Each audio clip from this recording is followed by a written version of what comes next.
Hello everyone. मैं आपका अपना दोस्त Dharmendra Kumar. Line by line Hindi NCERT series upon discuss कर रहे हैं और उसमें करंट अध्याय जो अपना चैप्टर है वो है जनन स्वास्थ्य रिप्रोडक्टिव हेल्थ। इसके दो टॉपिक अपन ऑलरेडी कंप्लीट कर चुके हैं और आज के सेशन में तीसरा टॉपिक यहां से अपन डिस्कस करने जा रहे हैं जिसका नाम है जनसंख्या स्थायीकरण और जन्म नियंत्रण। थोड़ा बड़ा टॉपिक है, कोशिश करूंगा पूरा करने की, नहीं तो दूसरे पार्ट में से अपन कंप्लीट करेंगे। क्वेश्चन यहाँ से पूछने के पूरे पूरे चांसेस होता है नीट में, ठीक है। तो काफी क्वेश्चन पूछे भी गए हैं, तो वो मैं आपको बताऊंगा कब कब पूछा गया है और किस प्रकार से पूछा जा सकता है। तो स्टार्ट अपन करें उससे पहले आप लोग एनसीईआरटी लेके बैठेगा, नोटबुक लेके बैठेगा, कुछ इंपोर्टेंट में बताऊं तो नोट करते चलेगा। तो स्टार्ट करते हैं जनसंख्या स्थायीकरण और जन्म नियंत्रण। पहले अपन देखेंगे जनसंख्या स्थायीकरण, क्योंकि पॉपुलेशन जो है पिछले कुछ समय से जनसंख्या जो है विश्व की काफी अमाउंट में संख्या में यहाँ से बढ़ी है, तो उसे किस प्रकार से कंट्रोल कर सकते हैं वो अपन यहां से डिस्कस करेंगे। पिछले शताब्दी में किए गए विभिन्न क्षेत्रों में चहुमुखी विकास से लोगों के जीवन स्तर में महत्वपूर्ण रूप से सुधार हुआ है। ठीक है, विकास हुआ है, हर एक क्षेत्र में विकास हुआ है, उसी बोला है चहुमुखी। हर एक क्षेत्र में, कोई से भी क्षेत्र हो, ऐसा कोई भी क्षेत्र नहीं छूटा जिसमें विकास नहीं हुआ है। हालांकि बेहतर जीवन दशाओं के साथ साथ व्यापक स्वास्थ्य सुविधाएं जनसंख्या वृद्धि में विस्फोटक प्रभाव डालती है। तो बेहतर हुआ है पहले से सब कुछ, तो जो स्वास्थ्य सुविधाएं हैं वो जनसंख्या वृद्धि पर भी प्रभाव डाल रही है। अब कुछ डेटा इसके अंदर दे रखे हैं, 4-5 उन्हें आपको साइड में लिख लेना एनसीईआरटी के, जिससे इजी हो याद रखना, क्योंकि पूरा स्टेटमेंट लास्ट टाइम अपन पढ़ेंगे तो पॉसिबल नहीं। रिवीजन करने का मतलब क्या है, कम टाइम में रिवाइज करें जो भी पूरा टॉपिक है उसे, तो साइड में लिख लीजिएगा। सन 1900 ईस्वी में पूरे विश्व की जनसंख्या लगभग 2 अरब थी। तो आप क्या करेंगे, 1900 लिखेंगे, जनसंख्या कितनी लिखेंगे, 2 अरब लिखेंगे, ठीक है। 2000 मिलियन जिसे बोल रहे हैं, जो सन 2000 ईस्वी तक तेजी से बढ़कर 6 अरब या 6000 मिलियन हो गई। तो मतलब 2000 में कितनी हो गई, 2000 ईस्वी में 6 अरब हो गई, क्लियर है। तथा 2011 में 7.2 अरब हो गई। तो जनसंख्या आप लोग देखो 1900 से लेकर कितना बड़ा है, काफी बड़ा है यहाँ पर, ठीक है। ठीक यही प्रवृत्ति भारत में भी देखी गई है। ये अपन ने बात की किसकी, पूरे विश्व की बात की, तो आपको कंफ्यूज नहीं होना है, ये वर्ल्ड की अपन ने यहाँ से बात की है। अब भारत की अपन बात करते हैं। हमारी जनसंख्या जो देश की आबादी के आजादी के समय 350 मिलियन, मतलब 1950 के आसपास जो जनसंख्या थी अपनी, वो 350 मिलियन थी, अर्थात 35 करोड़ ही थी। वह सन 2000 ईस्वी में तीव्र जनसंख्या दर से 1 अरब अर्थात 1000 मिलियन से ऊपर पहुंच गई। तो देख सकते हैं किस प्रकार से जनसंख्या बढ़ी है 50 सालों के अंदर, ठीक है। और 2011 में कितनी हो गई, 1.2 बिलियन, ठीक है, मतलब 120 करोड़ हो गई यहां से, क्लियर है। वैसे तो अभी के समय में जो है अपनी जनसंख्या 2021 चल रहा है, 2020 के बाद में जो कैलकुलेशन होनी थी 2021 में, तो उसमें अभी हुई नहीं कोरोना की वजह से। तो अपनी जनसंख्या लगभग 135 करोड़ से भी ज्यादा हो चुकी है अनुमान, ठीक है। तो क्या हो गई अपनी जनसंख्या कितनी हो गई, 1.2 बिलियन हो गई है। और विश्व की कितनी थी, विश्व की जो थी वो है 7.2 अरब थी। तो मतलब यहां से अगर अपन रफली देखें ऊपर ऊपर से, तो हर छठा जो इंसान है वो कौन है, भारतीय है। पुरानी एनसीईआरटी में यही था कि जो आपके पास जो 2 अरब की अपन बात कर रहे हैं, ठीक है, 6 अरब की जो अपन बात कर रहे हैं, पुरानी एनसीईआरटी में ये लिखा है 2000 में 6 अरब जो जनसंख्या बता रखी है विश्व की है, और 1 अरब भारत की बता रखी है पुरानी एनसीईआरटी में। तो इसी हिसाब से सीधा सीधा कि जो हर छठा इंसान है वो भारतीय है। लेकिन इसमें थोड़ा सा 7.2 दे रखा है विश्व की जो जनसंख्या, और यहाँ इंडिया की बता रखा 1.2, तो भी हर छठा इंसान जो क्या है भारतीय है। तो इसका मतलब क्या है, दुनिया का हर छठा आदमी जो है वो भारतीय है। इस सब का कारण संभवतः मृत्यु दर में गिरावट हुई, क्योंकि काफी जैसे चहुमुखी विकास दिखा है, तो जो अपने पास मृत्यु दर में यहाँ क्या हो रही है, कमी हो रही है, क्योंकि चिकित्सा सुविधाएं भी यहाँ पर विकसित हुई है, ठीक है। तथा मात्र मृत्यु दर और शिशु मृत्यु दर में कमी के साथ साथ जनन आयु के लोगों की संख्या में भी वृद्धि हो रही है। मृत्यु दर जो है, मात्र मृत्यु दर, माता की मृत्यु या जो शिशु मृत्यु दर है, दोनों ही कम हुई। पहले के टाइम में हो सकता था कि पुरानी मूवीज में भी आता था कि एक को बचा सकते हैं भाई साहब, किसको बचाएं, तो एक की डेथ काफी हो जाती थी क्योंकि जो चिकित्सा सुविधाएं थी वो सही नहीं थी, पोषण के जो सोर्स थे वो भी सही नहीं थे, इसकी वजह से भी शिशु की मृत्यु हो जाती थी। तो देखा जाए तो वो जो थे जनसंख्या को कंट्रोल ही कर रहे थे, ठीक है, एक प्रकार से। लेकिन अभी जो चिकित्सा सुविधा में काफी सुधार हुआ है, सब स्तर पे बढ़ा है, चहुमुखी विकास हुआ है, तो उसमें क्या है, अपने पास जो मृत्यु दर है वो गिर गई है।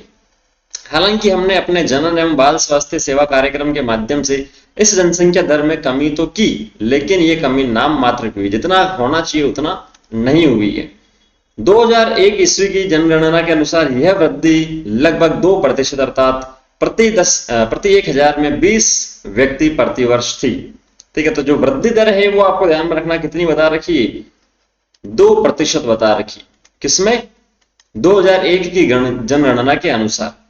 और ये पुरानी एनसीईआरटी में आपको 1.7 to 1.8 बता रखा है, पुरानी वाली एनसीईआरटी में बता रहा हूँ। ठीक है, तो ये आप नोट कर लीजिएगा, लिख लीजिएगा, पुरानी एनसीईआरटी, ओल्ड एनसीईआरटी। यद्यपि इस वृद्धि दर से हमारी जनसंख्या तेजी से बढ़ रही है। इस प्रकार की चेतावनीपूर्ण वृद्धि दर से मूलभूत आवश्यकताओं का नितांत अभाव हो सकता है, क्योंकि जनसंख्या बढ़ेगी, इस पृथ्वी पर जो सोर्सेज है, जो स्रोत है वो क्या है, फिक्स है।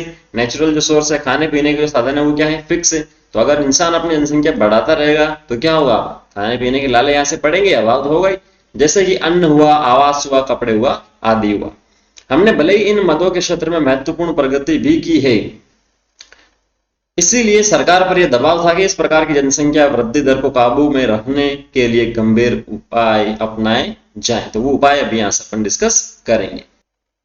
इस प्रकार की समस्या से निपटने के लिए एक महत्वपूर्ण उपाय यह था कि लघु परिवार को बढ़ावा देने हेतु गर्भ निरोधक उपाय अपनाने के लिए प्रेरित किया जाए। तो लघु परिवार का मतलब छोटा परिवार, सुखी परिवार। गर्भ निरोधक का मतलब आगे अपन देखेंगे अलग अलग प्रकार के गर्भ का निरोधक। गर्भ निरोधक शब्द उसका मतलब क्या है, गर्भ प्लस निरोधक से मिला है। निरोधक का मतलब रोकना, गर्भ का मतलब जो प्रेगनेंसी, उसे तो किस प्रकार से रोक सकते हैं, वो जो गर्भ निरोधक उपाय है उन्हें अपनाने के लिए प्रेरित किया जाए। आपने शायद संचार माध्यमों में विज्ञापन के साथ साथ सुखी परिवार को प्रदर्शित करते हुए पोस्टर एवं पर्चे भी देखे होंगे, तो न्यूज में या पेपर वगैरह में देखा होगा, न्यूज़पेपर में, जहां एक खुशहाल जोड़े के साथ 2 बच्चे का परिवार हम दो हमारे दो नारे के साथ प्रदर्शित किया जाता है। देखा जाएगा, इसमें कोई बड़ी बात नहीं और समझाने जैसा भी कुछ नहीं है। बहुत सारे जोड़ों ने विशेष रूप से शहरों के कामकाजी युवा दंपति ने हम दो हमारे दो का नारा, हमारा एक का नारा अपनाया। पहले हम दो हमारे दो थे, 2 माता पिता और 2 इनकी संतानें थी, लेकिन अब क्या, 2 माता पिता और उनके एक संतान को अपनाया है शहरों में, विशेषकर गांव में अभी नहीं है इतना। विवाह की वैधानिक आयु स्त्री के लिए 18 वर्ष और पुरुष के लिए 21 वर्ष सुनिश्चित है। ठीक है, इससे कम उम्र के बालक बालिकाओं का अगर विवाह किया जाता है तो वो क्या है, बाल विवाह है। और इस समस्या से निपटने हेतु लघु परिवार के लिए जोड़ों को प्रोत्साहित किया जाता है। आइए यहाँ पर कुछ सामान्य तौर पर इस्तेमाल होने वाले गर्भ निरोधकों के बारे में चर्चा करें। तो अब यहाँ से जो है जनसंख्या में तो मैंने आपको बता दिया कि ये जो 3 डेटा है, ठीक है, 2000 और 2011 के जो डेटा है वो आपको ध्यान रखने हैं। अगर वर्ल्ड का पूछा जाए तो और भारत का पूछा जाए तो आजादी के समय से 2011 तक ध्यान में रखना है। तो अब दूसरा जो पॉइंट है वो यहां से अपन डिस्कस कर रहे हैं। एक आदर्श गर्भ निरोधक प्रयोगकर्ता के हितों की रक्षा करने वाला, आसानी से उपलब्ध, प्रभावी, जिसका कोई अनुषंगी प्रभाव या दुष्प्रभाव नहीं हो, या हो भी तो कम से कम। तो कैसा होना चाहिए? अगर नीट में एक क्वेश्चन नहीं पूछा गया इस लाइन से, लेकिन पूछ सकता है कि जो आदर्श गर्भ निरोधक है वो किस प्रकार का होना चाहिए, कौन कौन सी प्रॉपर्टीज को फॉलो करने वाला होना चाहिए। तो आपको ध्यान में रखना चाहिए कि जो प्रयोग करता है, जो भी यूज में ले रहा है, उसके हितों की रक्षा करने वाला, ठीक है, आसानी से उपलब्ध हो जाने वाला, ऐसा नहीं कि शहरों में मिल रहा है गाँव में नहीं मिल रहा है। प्रभावी होना चाहिए, बोले उसे यूज में तो ले रहे हैं, लेकिन ये ना हो कि वो काम में ही नहीं है, बस यूज में ले लिया, बस सरकार को दिखाना था दिखा दिया। और साथ साथ में उसका कोई साइड इफेक्ट नहीं होना चाहिए, अनुषंगी या दुष्प्रभाव जो लिखा है वो नहीं होना चाहिए, ठीक है, और हो तो भी बहुत कम होना चाहिए जिससे कोई दिक्कत ना आए। इसके साथ ही उपयोगकर्ता की कामेच्छा, प्रेरणा और मैथुन में बाधक ना हो, ठीक है। उपयोगकर्ता की जो कामेच्छा है, मतलब जो सेक्सुअल इंटरकोर्स की बात हो रही है, प्रेरणा तथा मैथुन, ठीक है, उसमें कोई भी दिक्कत नहीं आनी चाहिए, प्रॉब्लम नहीं आनी चाहिए। अगर प्रॉब्लम आएगी तो वो यूज में ही नहीं लेगा। आजकल व्यापक परिधि के गर्भ निरोधक साधन जैसे कि आसानी से उपलब्ध है उन्हें मोटे तौर पर निम्न श्रेणी में वर्गीकृत किया जाता है। जो आसानी से उपलब्ध है, पहले ही लिखा है इसने प्रभावी हो, ठीक है, आसानी से उपलब्ध होना चाहिए यहाँ से, तो आसानी से उपलब्ध जो है वो यहाँ पर इन्होंने कुछ लिखा है जिसे हाईलाइट मैंने किया है, जैसे प्राकृतिक या परंपरागत, नेचुरल जो है, दूसरा रोध या बैरियर, तीसरा आयोडीज, चौथा ठीक है आयोडीज मुंह से लेने वाले गर्भ निरोधक, चौथा टीका रूप से, और अंतर रोग और शल्य क्रिया विधियों से। तो सबसे पहला जो है अपन स्टार्ट करते हैं प्राकृतिक विधियां, जिसमें किसी की भी जरूरत नहीं है, जो भी पुरुष और मादा है, नर और मादा है, ठीक है, मेल और फीमेल है, वो खुद से पॉपुलेशन कंट्रोल करने की विधि अपना सकते हैं, ठीक है, इसीलिए इसे बोला गया है प्राकृतिक। कोई भी जैसे यहाँ लिखा है उसने आयोडीज हुआ या अपने पास अंतर रोग हुआ है, टीका हुआ, ऐसा लगाने की जरूरत नहीं है, ठीक है। प्राकृतिक विधियां, ये विधियां अंडाणु, ओवम और शुक्राणु के संगम को रोकने के सिद्धांत पर कार्य करती है। जितनी भी विधियां हैं वैसे तो इनके संगम या जो अंतररोपण होता है उससे ही रोकते हैं, संगम या अंतररोपण। अगर संगम हो भी गया है तो उसका अंतररोपण ना हो, कहाँ, गर्भाशय में। ये अपन ने देखा था अंतररोपण तीसरे चैप्टर में। तो या तो संगम जो हो रहा है, शुक्राणु और अंडाणु मिल रहा है, उसे मिलने से रोक दिया जाए, और अगर बाई चांस मिल भी गया है, जो युग्मनज बन भी गया है, तो उससे अंतररोपण ना हो उसका, ठीक है। सबसे पहले प्राकृतिक विधि जो है वो है आवधिक संयम। कौन सी है? आवधिक संयम, जिसमें एक दंपति महामारी चक्र के 10वें से 17वां के बीच की अवधि के दौरान मैथुन से बचते हैं, इससे अंडोत्सर्ग की अपेक्षित अवधि मानते हैं। ये इंपॉर्टेंट है, 10वें से 17वां जो लिखा है पूछा गया है, एक ऑप्शन में दिया गया था, नीट में पूछा गया कि बोले कब जो है निषेचन या फर्टिलाइजेशन के जो चांसेस होते हैं वो सबसे ज्यादा होते हैं। क्योंकि अपन ने बात की थी महामारी या जिसे मेंस्ट्रुअल साइकिल अपन बोलते हैं, आर्तव चक्र जिसे अपन बोलते हैं, वो 28 दिन का होता है फीमेल में। तो 28 दिन में अगर अपन बात करें तो 14वें दिन पर क्या होता है? अंडोत्सर्ग होता है। 14वें दिन क्या होता है? अंडोत्सर्ग होता है, ठीक है, अंडोत्सर्ग होता है 14वें दिन पे। तो हो सकता है कि कभी किसी फीमेल में जो है 28 दिन का जो टाइम पीरियड है वो बढ़ जाए, मतलब 32 दिन या 33 दिन हो जाए। हो सकता है कि टाइम पीरियड कम भी हो जाए, 24 दिन या 25 दिन के आसपास हो जाए। तो अगर ये होता है, अगर कम होता है, तब तो ये जो 14वां दिन है वो कहां तक चला जाएगा? 11वें दिन तक या 10वें दिन तक चला जाएगा। और अगर बढ़ता है तो ये 14 दिन क्या होगा? 16 या 17 दिन तक चला जाएगा। तो ऑन एन एवरेज यहाँ पर लिया गया कि 10वें से लेकर 17वें के बोले अगर समय कम भी हो जाए मेंस्ट्रुअल साइकिल का या बढ़ भी जाए तो भी कोई भी चांसेस नहीं होता है, ठीक है। 10वें और 17वें दिन के बीच में जो टाइम है उसमें निषेचन के चांसेस सबसे ज्यादा होता है। इस समय पर जो नर और मादा है वो जो पॉपुलेशन है, सेक्सुअल इंटरकोर्स है, जो मैथुन है, उससे क्या होता है? बचते हैं। बोले 7 दिन नहीं करेंगे तो कोई दिक्कत नहीं है, क्योंकि इसमें फर्टिलाइजेशन के चांसेस क्या होते हैं? सबसे ज्यादा होता है। अंडोत्सर्ग की अपेक्षित अवधि यही है। क्लियर है? आवधिक संयम मतलब इस अवधि पर क्या करना है? अपने आप पे संयम रखना है। इस अवधि के दौरान निषेचन एवं उर्वर के अवसर बहुत अधिक होने के कारण इस निषेचन अवधि भी कहा जाता था। ये मैंने बोला था आपको, पूछा गया एक बार ऑप्शन में, तो निषेचन अवधि पूछा गया था, कौन से समय पर निषेचन अवधि बोलते हैं। इस तरह से इस दौरान मैथुन या सहवास न करने पर गर्भाधान से बचा जा सकता है। क्लियर है? तो ये अपना पहला जो पॉइंट था नेचुरल का, इसमें किसी भी प्रकार से कोई भी मेडिसिन या सोर्स अपन ने इसमें नहीं लिए, बस नेचुरल था। दूसरा है बाह्य स्खलन या आंतरिक मैथुन, ठीक है, अंतरित मैथुन।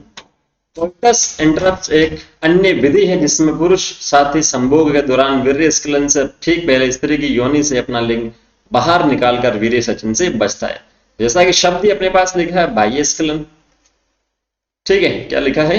बाह्य स्खलन या कोइटस इंटरप्ट या अंतरित मैथुन। बाह्य स्खलन मतलब जब भी सेक्सुअल इंटरकोर्स किया गया है तो उस समय पर क्या होगा कि जो भी वीर्य है वो बाहर निकलेगा। मतलब नॉर्मली क्या होता है कि मादा के अंदर ही रिलीज किया जाता है, लेकिन उसे अपने को क्या करना है, जब भी वीर्य सेचन किया जा रहा है तो उसे जो मादा जनन तंत्र उससे बाहर अपन करेंगे। जब भी लगता है किसी मेल को फील होता है कि अब वीर्य सेचन होने वाला है, तो वो क्या करेगा? अपने शिशन को, अपना जो बाह्य लैंगिक अंग है उसे वहां से मादा से बाहर निकाल लेगा। इसे अपन बोलते हैं बाह्य स्खलन। तो बाह्य स्खलन या अंतरित मैथुन कोइटस इंटरप्ट एक अन्य विधि है जिसमें पुरुष साथी संभोग के दौरान वीर्य स्खलन से ठीक पहले स्त्री की योनि से अपना लिंग बाहर निकाल लेता है, ठीक है, जिससे वीर्य सेचन से वो बच जाता है। स्तनपान अनार्तव, ये तीसरा अपने पास है, लैक्टेशनल एमनोरिया जिसे अपन बोल रहे हैं। स्तनपान अनार्तव विधि भी इस तथ्य पर निर्भर करती है कि प्रसव के बाद स्त्री द्वारा शिशु को भरपूर स्तनपान कराने के दौरान अंडोत्सर्ग और आर्तव चक्र शुरू नहीं होता है। ठीक है, तो स्तनपान जो होता है, जैसे प्रसव हो गया है तो प्रसव के बाद में अपन क्या बोलते हैं कि बच्चे को माँ का दूध ही देना चाहिए। तो 4 से 6 महीने का जो टाइम होता है, उस समय में जब ब्रेस्ट फीडिंग करवाई जा रही है, माँ का दूध दिया जा रहा है, उस समय पर क्या होता है, मेंस्ट्रुअल साइकिल या आर्तव चक्र नहीं चलता है। ठीक है, मेंस्ट्रुअल साइकिल और आर्तव चक्र नहीं चलता। उस टाइम में अगर सेक्सुअल इंटरकोर्स किया जाता तब भी मेंस्ट्रुअल साइकिल नहीं होगा तो अंडोत्सर्ग नहीं होगा, अंडोत्सर्ग नहीं होगा तो अंडा नहीं बनेगा, अंडा नहीं बनेगा तो निषेचन नहीं होगा। ठीक है, तो ये आपको ध्यान में रखना है। तीसरा तरीका है, इसीलिए जितने दिन तक माता शिशु को पूर्णतः स्तनपान कराना जारी रखती है, इस दौरान शिशु को मां के दूध के अलावा ऊपर से पानी अतिरिक्त दूध भी नहीं दिया जाना चाहिए। यह अवधि 4 से 6 माह की होती है। ठीक है, तो इस समय पर मेंस्ट्रुअल साइकिल नहीं होता है। गर्भधारण के अवसर लगभग 0 होते हैं। यह विधि प्रसव के बाद ज्यादा से ज्यादा 6 माह की अवधि तक ही कारगर मानी गई है। मैक्सिमम 6 महीने का समय, उसके बाद में सेक्सुअल इंटरकोर्स करता है तो हो सकता है वापस से प्रेगनेंसी स्टार्ट हो जाए, क्योंकि मेंस्ट्रुअल साइकिल स्टार्ट हो जाता है। क्योंकि उपयुक्त विधियों में किसी दवा या साधन का उपयोग नहीं होता, अतः इसके दुष्प्रभाव लगभग 0 के बराबर है। तो दवा भी नहीं है, कोई साधन भी नहीं है। ठीक है, नेचुरल है, प्राकृतिक रूप से अपन इसे कर रहे हैं। हालांकि इसके असफल रहने की दर भी काफी अधिक रहती है, तो असफल भी हो सकता है। ठीक है, ऐसा नहीं है कि सब में 6 माह होगा, किसी में 3 महीने भी हो सकता है, किसी में 2 महीने, किसी में 4 महीने, तो वो सब फीमेल में अलग अलग होता है। बस मैक्सिमम 6 माह है। ठीक है, तो ये अपने पास पहला जो है प्राकृतिक हुआ यहां पर। दूसरा आगे स्टार्ट करते हैं, रोध या बैरियर। विधियों के अंतर्गत रोधक साधनों के माध्यम से अंडाणु और शुक्राणु को भौतिक रूप से मिलने से रोका जाता है। तो बैरियर का मतलब, रोध का मतलब क्या है कि जो भी शुक्राणु और जो अंडाणु है उसे एक दूसरे से मिलने से रोका जाएगा। ठीक है, किसी भी प्रकार से, चाहे वो जो साधन किसी भी प्रकार का हो सकता है। इस प्रकार के उपाय पुरुष एवं स्त्री दोनों के लिए उपलब्ध है, दोनों यूज में ले सकते हैं। सबसे फर्स्ट लिखा है निरोध या कंडोम जिसे बोला गया है। चित्र 4.1 ए और बी आदि रोधक उपाय हैं। ठीक है, डायग्राम देखेंगे आप लोग, ये नर के लिए लिखा है, पुरुष के लिए है। इस प्रकार का डायग्राम पूछा जाता तो, और ये मादा के लिए, स्त्री के लिए। ठीक है, तो दोनों के लिए होता है। ठीक है, आदि रोधक उपाय जिन्हें पतली रबर या लेटेक्स से बनाया जाता है। ये आपको ध्यान में रखना है कि निरोध जो है वो किससे बनता है, तो वो रबर या लेटेक्स से बनता है, ताकि इसके उपयोग से पुरुष के लिंग या स्त्री की योनि एवं गर्भाशय ग्रीवा को संभोग से ठीक पहले ढक दिया जाए। तो फिजिकल जो है यहाँ पर रोकने की जो बात हो रही है, तो अपन क्या करेंगे, नर में जो है शिशन को ढक लेंगे, तो शिशन से जो स्पर्म बाहर नहीं निकल पाएगा, या मादा में जो योनि उसे ढक लेंगे, तो जो है शिशन से जो स्पर्म आया वो योनि को क्रॉस नहीं करके गर्भाशय में नहीं जा पाएगा।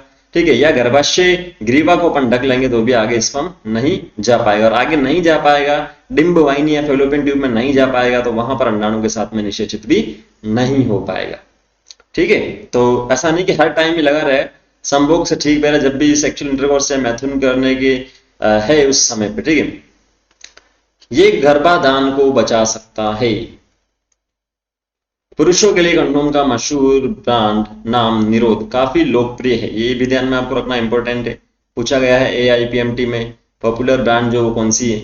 हाल ही के वर्षों में कंडोम के उपयोग में तेजी से वृद्धि हुई है, क्योंकि इससे गर्भधारण के अलावा यौन संचालित रोगों और एड्स से बचाव जैसे अतिरिक्त लाभ है। तो ये कुछ फायदे लिखे हैं निरोध के बारे में यहाँ पर कि क्यों इसे यूज में ले रहे हैं। एक तो अपन जो है युग्मकों का जो संलयन हो रहा है उससे एक दूसरे से जुड़ रहे हैं, उससे अपन रोक रहे हैं, और साथ साथ में इसके कुछ और फायदे हैं, जिसमें सेक्सुअल ट्रांसमिटेड डिजीज, यौन संचालित जो रोग होता है उससे भी बच सकते हैं, अपन बचते हैं। और जो जैसे एड्स के बारे में अपन डिटेल से पढ़ेंगे, आपने सुना होगा HIV एड्स वगैरह। ठीक है, तो ये कुछ अतिरिक्त लाभ है इसके। स्त्री एवं पुरुष दोनों के ही कंडोम उपयोग के बाद फेंकने वाले होते हैं। एक बार यूज में ले लिया, यूज एंड थ्रो है, फेंक दीजिए। इन्हें स्वयं से लगाया जा सकता है, ये पॉइंट आपको ध्यान में रखना, क्योंकि आगे आने वाले पॉइंट्स अपन रिलेट करेंगे। ठीक है, स्वयं से लगाया जा सकता है, किसी एक्सपर्ट की जरूरत नहीं होती, इससे प्राइवेसी भी मेंटेन रहती है और इस तरह उपयोगकर्ता की गोपनीयता बनी रहती है। ठीक है, ये पहला हो गया अपना। दूसरा, डायफ्राम, गर्भाशय ग्रीवा, टोपी और वोल्ट आदि भी रबर से बने उपाय हैं। तो ये केवल स्त्री के लिए हैं, जो नाम मैंने लिए हैं अभी इनके बारे में देखते हैं। डायफ्राम, गर्भाशय ग्रीवा, टोपी और वोल्ट जो है वो भी रबर से बने हुए थे, रोधक उपाय। जैसे कंडोम होता है सेम वैसे ही है, लेकिन इनकी थोड़ी सी स्ट्रक्चर अलग होती है, केवल फीमेल के लिए ही है, जो स्त्री के जनन मार्ग में सहवास से पूर्व गर्भाशय ग्रीवा को ढकने के लिए लगाए जाते हैं। ठीक है, तो केवल स्त्री के लिए है ये, जबकि पहले वाले में अपन ने बात की ली वो दोनों के लिए था। ये गर्भाशय ग्रीवा को ढककर शुक्राणु के प्रवेश को रोककर गर्भाधान से छुटकारा दिलाते हैं। ठीक है, और इन्हें अपन क्या कर सकते हैं, वापस इस्तेमाल कर सकते हैं। जबकि पहले में अपन ने क्या किया था, पहले में जो कॉन्डोम्स की जो अपन ने बात की थी उसे अपन इस्तेमाल नहीं कर सकते थे। ठीक है, वो यूज एंड थ्रो था, एक बार यूज में ले लिया तो उसे फेंक दीजिए। ठीक है, तो ये कुछ डिफरेंस है, आपको ध्यान में रखना। ये केवल स्त्री के लिए पुनः इस्तेमाल इसे अपन कर सकते हैं, डायफ्राम, गर्भाशय ग्रीवा, टोपिक और वोल्ट को। इसके साथ ही इन रोधक साधनों के साथ साथ शुक्राणु नाशक क्रीम, मतलब इनके अगर अपन यूज में ले रहे हैं इन तीनों को, तो इसके साथ साथ में कुछ क्रीम आते हैं जो शुक्राणु का नाश करता है, तो उसे इसके साथ में अपन लगा देते हैं। अगर स्पर्म आता है फीमेल रिप्रोडक्टिव सिस्टम में तो शुक्राणु को नाश कर देगा वहां से। जेली एवं फोग आदि का प्रयोग या इस्तेमाल भी किया जाता है। ठीक है, जिससे इनकी गर्भ निरोधक क्षमता क्या हो जाती है, काफी बढ़ जाती है। क्लियर है यहां तक, यस और नो? ठीक है, तो यहां तक अपन इसे करेंगे। नेक्स्ट में जब अपन मिलेंगे तो कुछ पिल्स टैबलेट्स की अपन बात करेंगे, बड़ा हो जाएगा काफी, इतना लंबा हो जाएगा। तो इतना सा आप लोग पढ़िए, एनसीईआरटी पढ़िए, कोई डाउट हो तो कमेंट कीजिए। इंस्टाग्राम पर धर्मेंद्र कुमार से मिलूंगा, वहां आप मैसेज कर सकते हैं। Thank you, all the very best.